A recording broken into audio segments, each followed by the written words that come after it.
Magandang araw, kambal na bakbakan, Figueroa, Kameda at Bol Casimero. Kasado na ba para sa isang mega card? Isang dambuhalang pasabog ang tila ibinubulong ngayon sa mundo ng boxing matapos umugong ang usap-usapan tungkol sa isang pambihirang double header event na plinaplano umano ng Kameda Promotions sa ilalim ng pamagat na kambal na bakbakan. Target nitong pagsamahin sa isang gabi ang dalawang pinakamainit na salpukan sa featherweight 126 pounds division. Kung magkakataon, tampok dito ang pagdepensa ng bagong hirang na WBA featherweight champion na si Brandon Figueroa laban sa pambato ng Hapon na si Tomoki Kameda. Ngunit ang mas nagpapadagundong sa mga fans, partikular na sa mga Pilipino, ay ang napapabalitang co-main event, ang pagakyat sa timbang ng dating 3 Division World Champion na si Janriel Cuadro Alas Casimero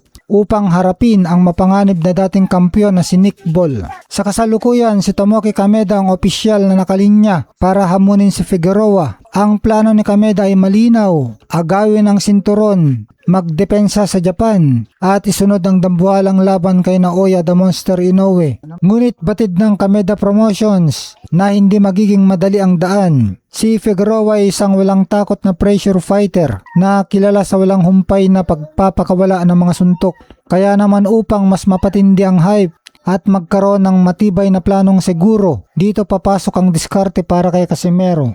Dahil hindi pa formal na pumasok sa top rankings ng WBA Featherweight Division si Casimero, ang pagtatapat sa kanila ni Nick Bol ang pinakamabilis na shortcut patungo sa ginto. Si Bol na kamakailan lang ay nakatikim ng pagkatalo kay Figueroa ay naghangad din ng mabilis na pagbabalik sa tuktok. Ayon sa mga boxing analyst, ang estilo ni Bol at Casimero ay swak na swak para sa isang Fight of the Year kandidato. Parehong agresibo, parehong may mabigat na kamao at parehong walang inuurungan. Kung sino ang mananalo sa pagitan ni Alas at ng British fighter, ay siyang automatikong tatayong mandatory challenger para sa sino mang magwawagi kina Figueroa at Kameda.